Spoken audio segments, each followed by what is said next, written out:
Thanks, Alan. No problem. Oh, this is so nice. All right, go ahead. So I don't see Commissioner Rao yet. Should I go ahead and get started? We have a quorum, so you can go ahead and get started. Okay. And hopefully this is for the last time, but I want to remind everyone, all the commissioners, when you want to speak, don't forget to unmute yourself and state your name. Hopefully next meeting we won't have to, it won't be the same. Good afternoon, everyone. I would like to call the June 15th, 2021 Senior Citizen Commission meeting to order at 2:02 p.m. Clerk Colombo, would you please call the roll? Sure. Chair Lang. Present. Vice Chair Angel.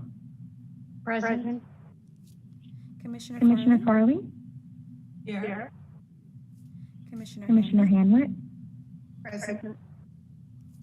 Commissioner Kramer-Levander. Present. Commissioner Lurchbacher. I am so here. Commissioner Rao. Commissioner Rao is absent.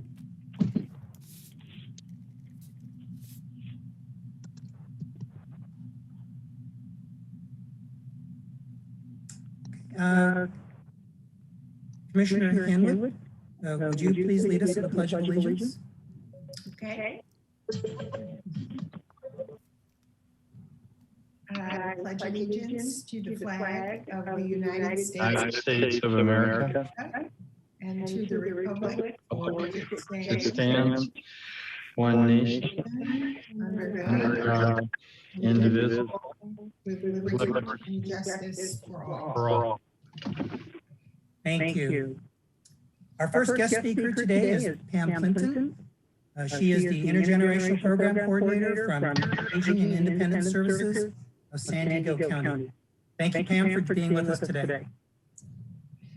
Thank you so much. I really appreciate this opportunity to be with you today and share a little bit with you about our intergenerational efforts here in the county.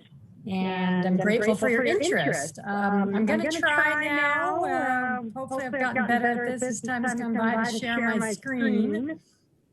And if you can just give me a shout out that you can see it. Are you able to see my screen? Yes. Perfect. I'll just minimize this down here. Again, so grateful to be able to be with you today and share with you a little bit more about what we're doing. And thank you for all of your service to your community. So appreciated. And I hope I can give you some ideas and inspiration for the Encinitas area. As was mentioned, I work for Aging and Independent Services, which, as you probably know, is the county department that serves older adults and persons with disabilities and their caregivers. I'm a social worker by background, and I've worked with the county, which is hard for me to believe, for 14 years now at AIS and 7 years in my current role. And you may be well familiar with this, but I just want to share a little bit of background. We have a very wide-reaching vision here in our county called Live Well San Diego. And it's a broad collective effort of government and community partners to build healthy, safe, and thriving communities in our region, and has a very proactive focus. It really, truly weaves through everything we do in our county and at AIS, including efforts to build more age-friendly and dementia-friendly communities. And as part of this vision, our county leadership, you may not know this, has made a very significant investment in efforts that bring the generations together. We actually have 5 intergenerational coordinators within our county, representing not only my agency, Aging and Independent Services with my position, but our Child Welfare Services Department and the different regions of our very large county, including the North regions. And our job description is to work individually, but also together as a team to promote these efforts to bring people of all ages together. And it's a wonderful job to have. I feel very grateful for it. Now, you may ask why this level of investment in these efforts. And I really think it's because we not only know, but research supports that when you bring people of different ages together, you not only benefit the direct participants, but you can benefit our communities and you can address difficult, challenging community issues in a very unique and impactful way by looking through this intergenerational lens. So in my role as intergenerational coordinator, I get a very up-close look at a lot of these efforts throughout our county, and it includes some really wonderful collaborations we have with parks and recreation sites, libraries, schools, and many other partners. And I'm going to take a kind of a quick tour with you of some of these efforts. Pre-pandemic, you may have heard of some of these. A lot of different efforts have gone on around the county over the last years. Intergenerational games, which some of you may have participated in, and they do happen in North County. And these are half-day fun events that pair older adults and typically elementary age kids together to play fun, non-competitive games, learn nutrition education, with the idea that you can be healthy at any age and to promote healthy living. You're going to see that a lot of these efforts really promote healthy living. We also have had a lot of intergenerational mentoring efforts, including ones that focus on helping young kids, emerging readers, to better read with older adult tutors. Programs that target transition age foster youth to help them navigate that transition into adulthood. We've also had programs where older adults are mentored to learn how to use technology. We've had a couple of senior centers that hosted classes, in one case run by some Girl Scouts. I understand up in your area you've had a good partnership with the Girl Scouts organization, which is wonderful to hear. We've also had intergenerational dance events, intergenerational gardens. This picture you see here is up in San Marcos at the senior center there. They've partnered up with a middle school in the community and their special needs students to run a garden. Intergenerational cooking classes, which is a great opportunity to, again, encourage healthy nutrition. People of all ages build a healthy meal together, and then best part of it is they get to eat it together at the end and enjoy it. And food, of course, is always a great uniter, so that's been a fun project.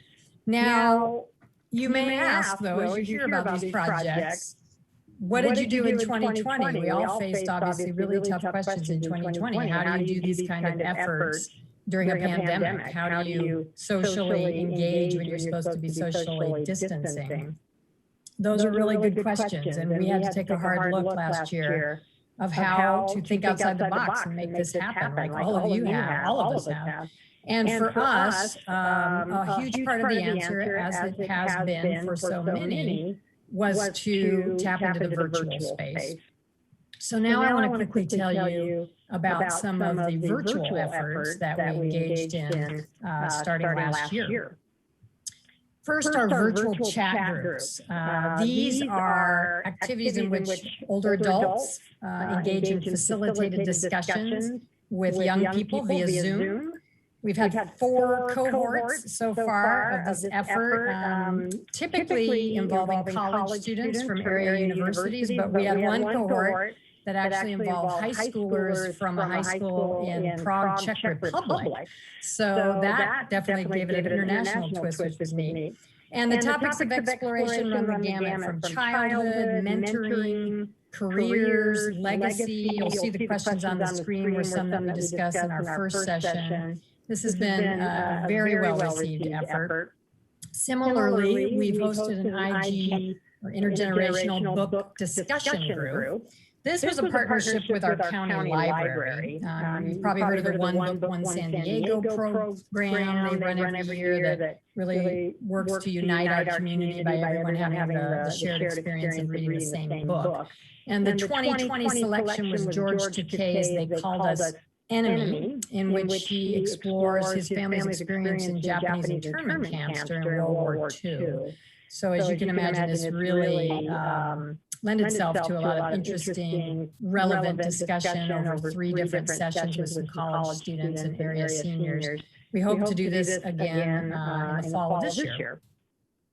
We are also piloting a really exciting project in South County called Tech for Seniors, in which we're enlisting young adult volunteers to help older adults learn how to use iPads, which we actually provide for the seniors. And if they participate in the program for 6 months, they get to keep the iPad.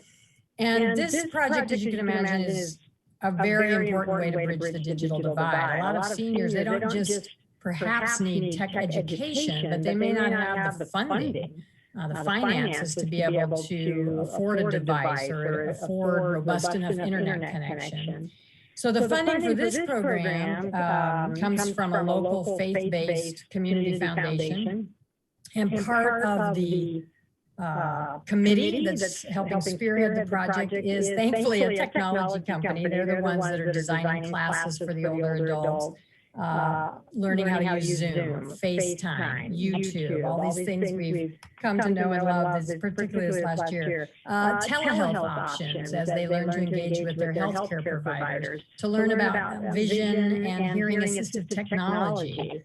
And the curriculum, which is important, is intentionally designed to not only include small group instruction. As COVID improves, we hope to do more of that, but also this one-on-one instruction from their tech buddy, because we know from what we've been learning, a lot of older adults prefer that one-on-one approach, so they can have their individual needs addressed and not feel like they're holding up the whole group if they have lots of questions.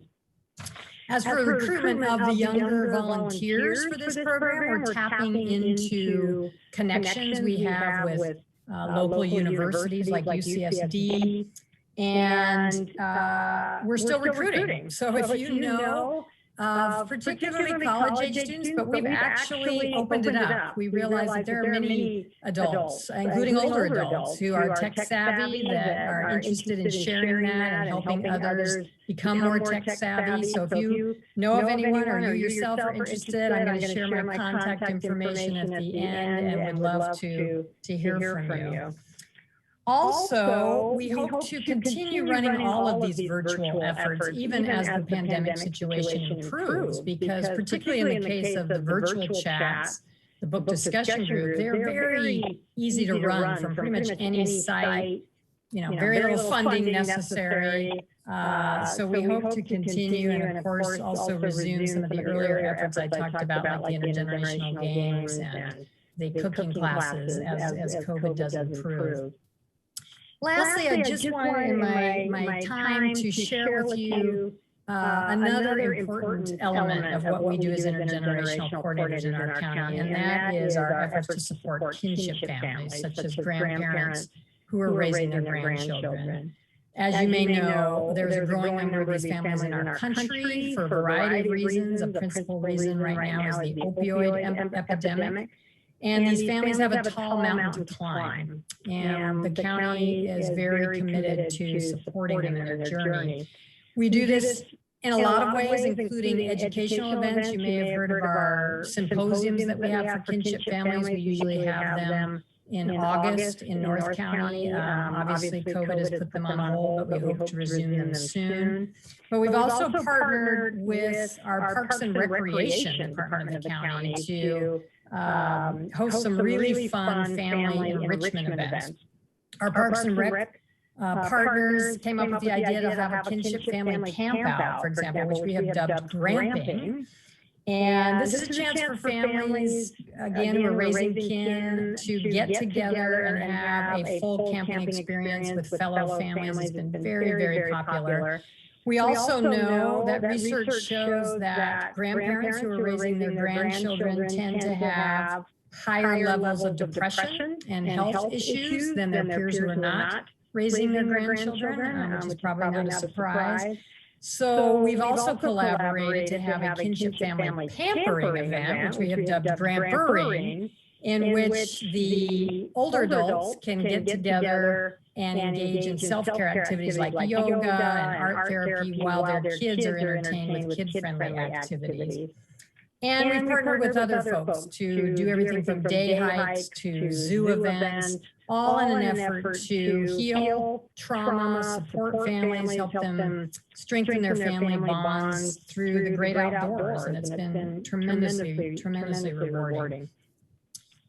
One community organization we've also partnered with to help not only kinship families, but other at-risk families is Grandma Lulu's Table. This is an organization that provides free plant-based breakfast events for families one Saturday a month. And this month, I'm happy to tell you they're coming to your neck of the woods. On Saturday, June 26th, they're going to be providing meals and other resource information at the E4E Multicultural Community Center from 8 to noon. All are welcome. There's no reservation needed. So please spread the word, and I'll definitely, today I'll share this flyer with Christy. If you'd like to know more about our intergenerational efforts to connect people of different generations, there is this IG program directory on the pages of our Live Well San Diego website. And it's got a lot of great information. It's not comprehensive of everything going on, but it's a great description of a lot of what's going on. Also, I invite you to consider our Intergenerational Council. We have 2 of these that are happening in North County and East County every other month, not right now during COVID, but again, as COVID is thankfully, hopefully on an improvement trajectory, we will be resuming our Intergenerational Councils.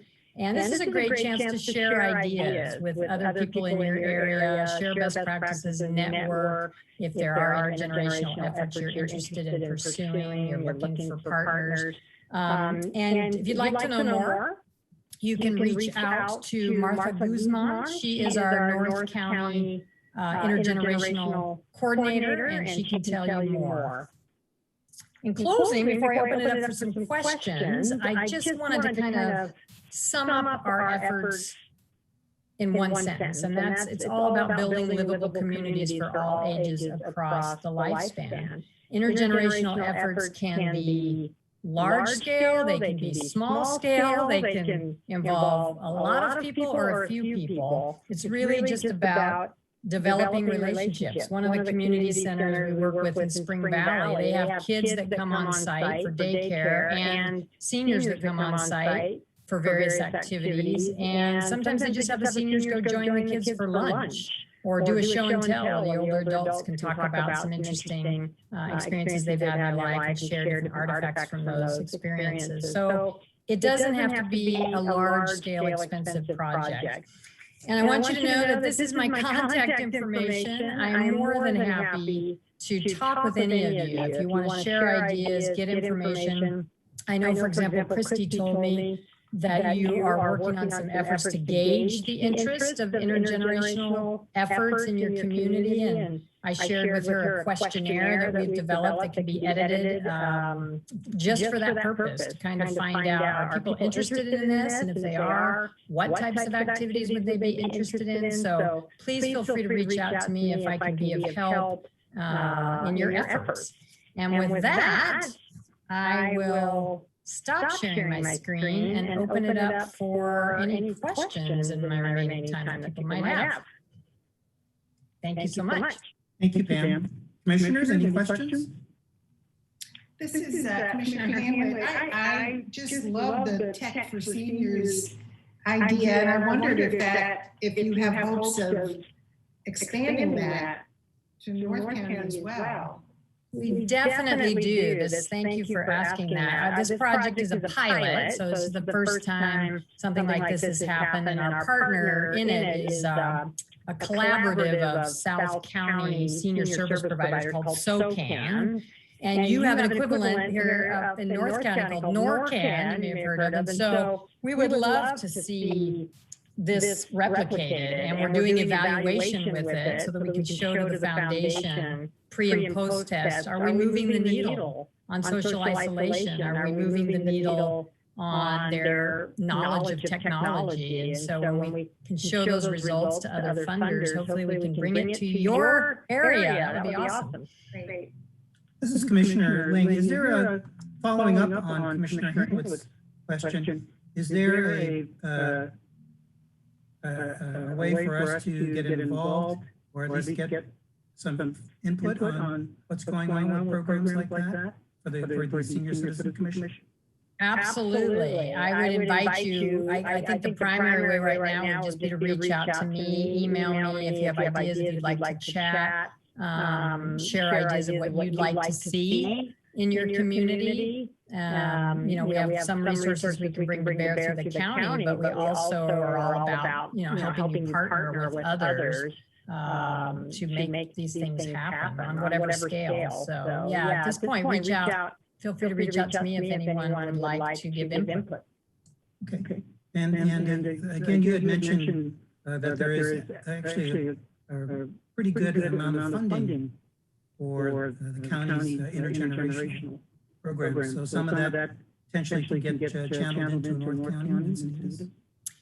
Yes, and a lot of what we try to do is provide technical support, but sometimes there is funding available through the county. It's typically, as many of you may know, working with government, there's a process, often like a contract awarded that people can apply for. And we also know about other funding sources at times, particularly community foundations that, like the one that's funding the Tech for Seniors program down in South Bay, that are looking for ways, particularly I think right now because of the growing understanding of the epidemic we have of social isolation.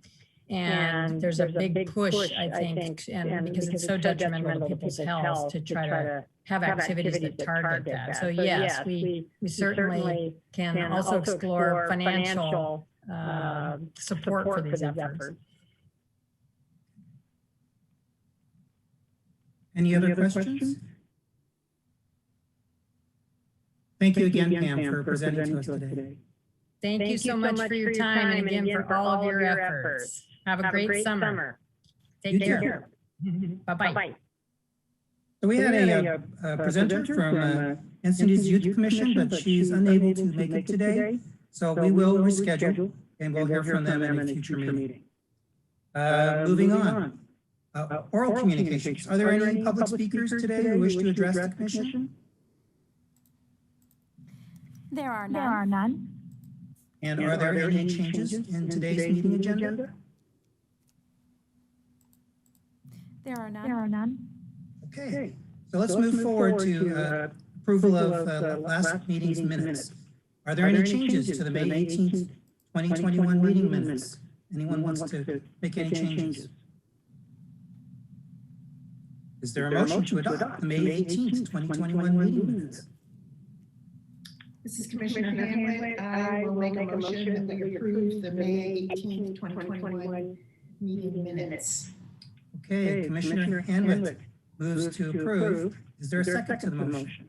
This is Commissioner Angel, and I will second that motion to approve the minutes. Commissioner Angel moves to seconds the motion. Clerk Colombo, can we take a roll call vote? Yes. Yes. Chair Ling, Chair Lynn? Aye. Vice Chair Vice Angel, Chair Angel? Aye. Commissioner Commissioner Farley, Farley? Aye. Commissioner Commissioner Hanley, Hanwit? Aye.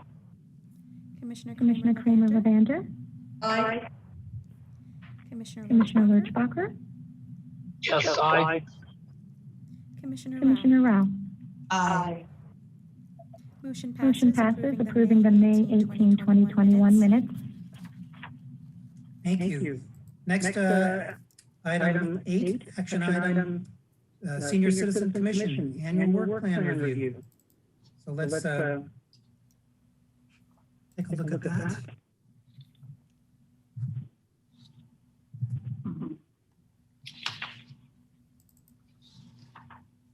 We'll start with item 1, community outreach, attending city-sponsored events, serving as city ambassadors by welcoming, meeting, and greeting the public, and serving in a volunteer capacity, conducting various event duties as needed. Attend senior-related webinars and online conferences for observation of best practices and information gathering. Any updates? This is Commissioner Angel, and I did participate in a city-sponsored event. I participated in the filming of a safe electric bicycle video. that will be, it's being produced by the city of Encinitas and will be distributed to various stakeholders to help educate and heighten the awareness overall regarding bicycle and specifically electric bicycle safety within the streets of our city. Thank you. Any other updates? Next item, identify guest speakers for monthly meetings to provide education regarding topics related to seniors and find platforms to get the information out to the seniors in the community. Any updates? So I was going to make a suggestion based on our presenter from last month, Matthew Parcasio from Live Well San Diego. It seemed like there was a lot of interest in elder law and also bereavement. And I was wondering if we should ask Manager Goodsell to line up some appropriate presenters for us.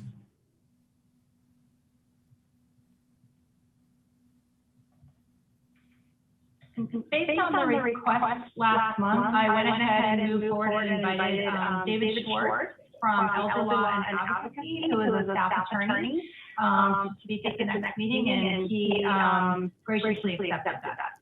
So he will present in August because we're starting in July. Terrific. Thank you. Sure.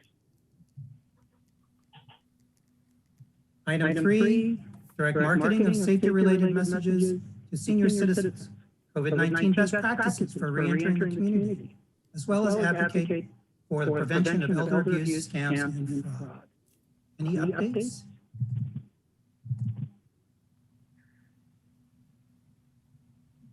Okay, moving on. Special Yes, projects. actually, I did have a couple conversations with people in the community. Some about elder care, elder law, and I will be attending the class tomorrow about, Thursday, regarding guardianship. So yes, we're working on that. Great. Special projects, item 4, continue partnership with the Encinitas Rotary Club and explore other Encinitas Service Club partnerships to recognize and promote. Any updates? Oh, promote the Senior Citizens Award and Lifetime Achievement Award. This is Manager Goodsell. I just wanted to let you know that August 11th, it's a Wednesday, was selected to honor Rhonda Cracknell and Elmstead for their achievements. And we will have a city council meeting at 6 p.m. where they will both be honored, and then also a Rotary Club meeting at noon where they'll be honored. This is Commissioner Angel, and I have a question related to item number 4. At a previous meeting, we discussed revising the form for the nomination form for following, for the moving forward after this year. And I'm wondering what the status is of that. Is it in process, or I don't recall where the conversation left off specifically. So this is Manager Goodsell. What we need to do is just have the ad hoc meet and discuss any revisions to the form. And then we can present it to the entire commission for approval or suggestions. Okay. Would that entail you sending out a query of available times, or what might you suggest? So any member of the ad hoc can host a meeting, or I can go ahead and send out an email if you prefer that. I can definitely go ahead and do that for you. Would that be the preference? Yes, please. I'd like to get started with something, seeing as how, we're already past this year, and it's just my thought. I don't know if either of the other two ad hoc committee members have any thoughts about this. I'm just voicing my thoughts. Sounds like that's a good discussion. Okay. Okay. All right, I'll go ahead and send out an email and schedule a date and time. Thank you. Okay, thank you. Thank you. Item 5, enhance senior programs, including computer assistance, Feeling Fit Club, and baby boomer offerings such as Boomers Club. Any updates this month? This is Commissioner Angel, and I do have a question related to the Feeling Fit Club, and I again would like to know any update. I did get the understanding that the county is back in communication with the city regarding the Feeling Fit Club, and I'm wondering where that is, what the status of that communication might be at this time. This is Manager Goodell. I did send an email to Robert Ramirez, who's my contact at the county for this program, and also Carolyn Krauske. And in addition, I sent them a draft MOU for review, and that was recently. So I'm waiting to get some feedback from the county on the MOU, and then I'll update you. Okay, thank you. But it's looking promising that we will have a program, and hopefully, fingers crossed, in fall. Wow, thank you. This is Commissioner Farley. I have a question about this North County Community Action Network. Are we involved with that, or do we have a representative that goes to those meetings? We do not, and you're more than welcome to attend those meetings and report back to the commission. Okay, I might want to get information on that because she talked a little bit about the Tech for Seniors program. I don't know if that's something they discuss at this meeting. That's I guess put on by the county. So North County Community Action Network, or NORCAN. Okay. This is Commissioner Kramer Levander. I'm wondering if Commissioner Angel would be interested in having an ad hoc meeting on the Feeling Fit Club, the Baby Boomer Club. I can set up a Zoom, or we can meet somewhere. This is Commissioner Angel. I know that in the past, regarding Feeling Fit, I'm not sure I understand what the ad hoc would be for. The Feeling Fit sounds like it's in progress, and I'm happy to do that, absolutely. It just to discuss moving forward in both of those entities, that would be fine. This is Commissioner Kramer Levander. I'm new to the commission, and I don't really understand all of what's in play and what our goals are. So I'd like to understand that better. Great, yeah, this is Commissioner Angel. I'd be happy to. That would be lovely. Just if you want to offline connect with me, and then we can set something up, that would be great. Thank you. Great. Item 6. Can I ask one more question on item 5? Absolutely. This is Commissioner Rao. I was wondering if, I know there was some chat about the senior dance, and I was wondering if I could just ask about how that's doing. I understand it was very popular and it was held at the senior center, is that right? I think perhaps Christy Goodsell knows some information. Sure.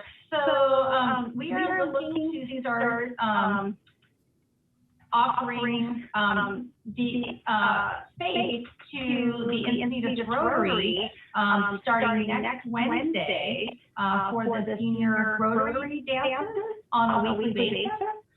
So we're definitely looking forward to having them back in our facility, enjoying the banquet hall, and dancing the afternoon away, starting next Wednesday. Thank you. Great. Yes, that got brought up at the City Council. A little while back. So everyone is very interested in doing that. Okay, here's my favorite. Explore intergenerational program in collaboration with the Encinitas Youth Commission and other service organizations.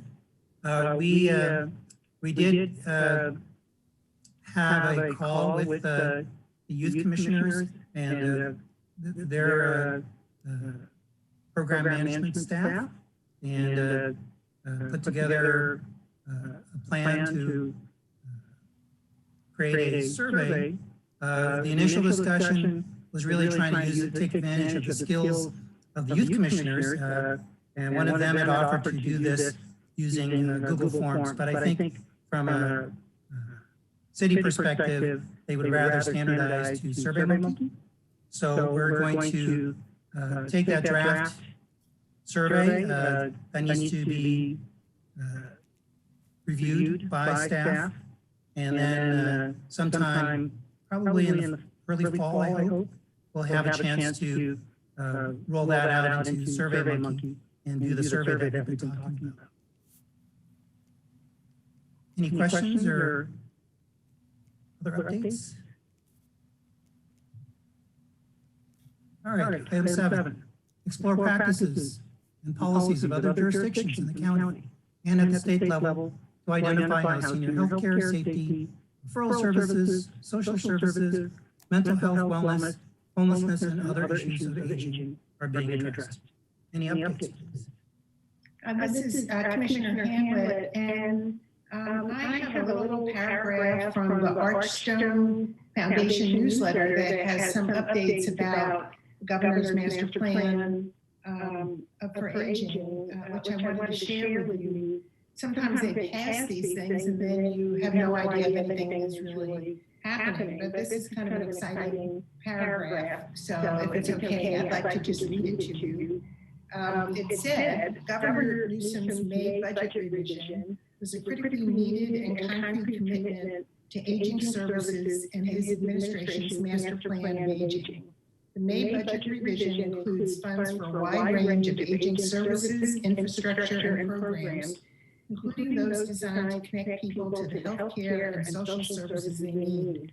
Notably, there is nearly $20 million for the Aging and Disability Resource Connection Program, which allows a single, no wrong door point of entry to local systems of long-term services and supports. I think that means that you can, no matter where you go, if you have an issue, they should be able to point you in the right direction.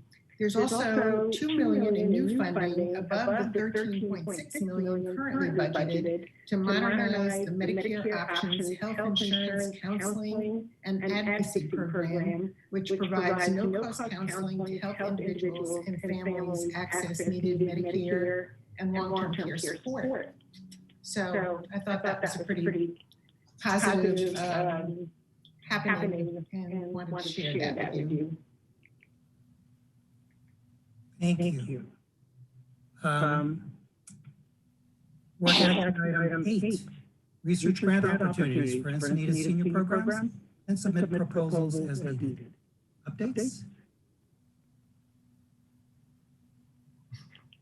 We're still, this is Commissioner Hamlet. I'm imagining we have not heard back from the AARP yet. It's supposed to happen in June, so we're only halfway through. Fingers crossed. Yeah. Okay. We did attend the city council meeting to advise of them of past year's work plan and to have the current work plan approved.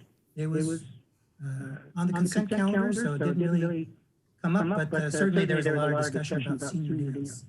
So I think that got resolved.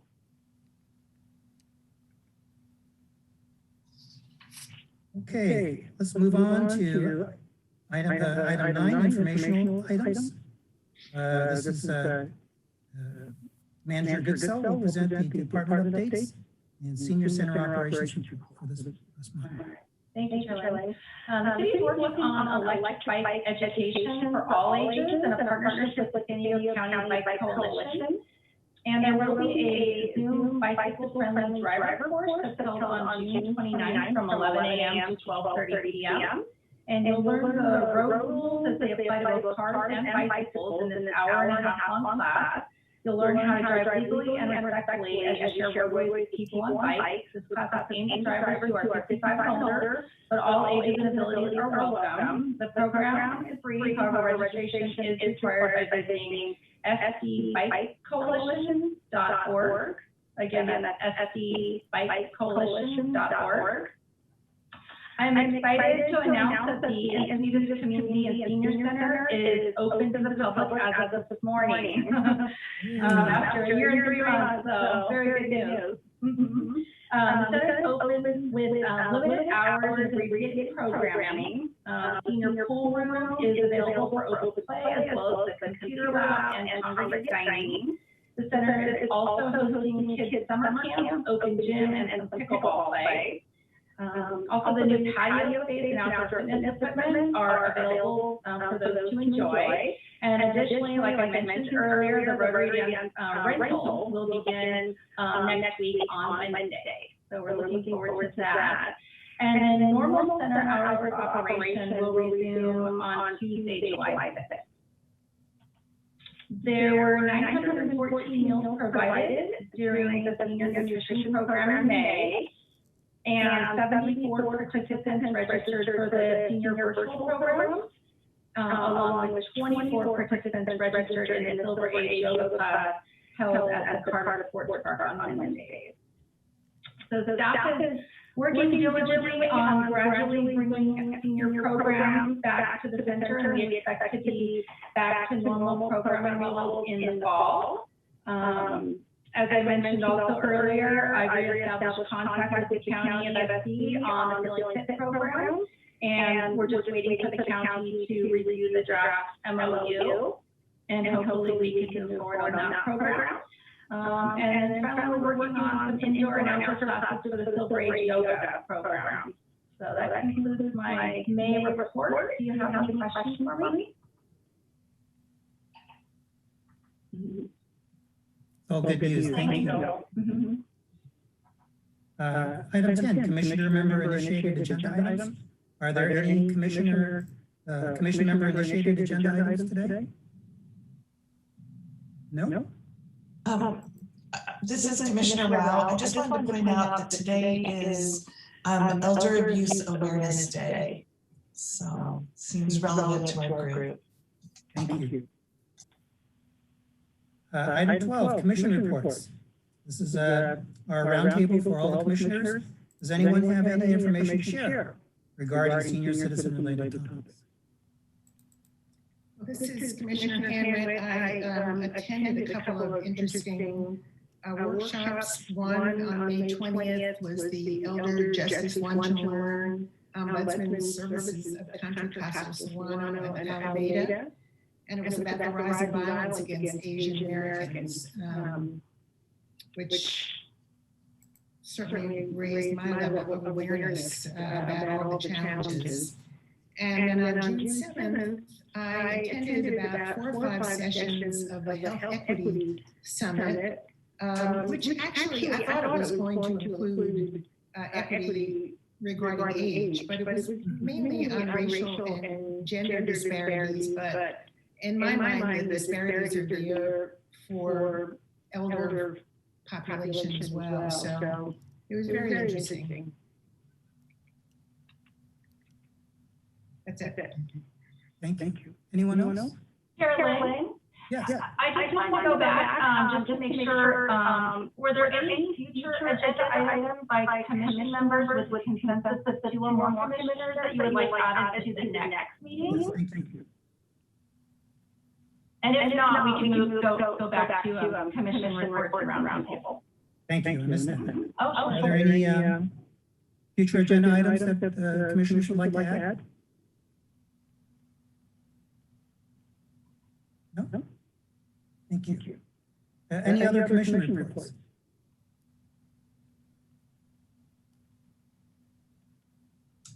All right, the June 15th, 2021 Senior Citizen Commission meeting is now adjourned at 2:46.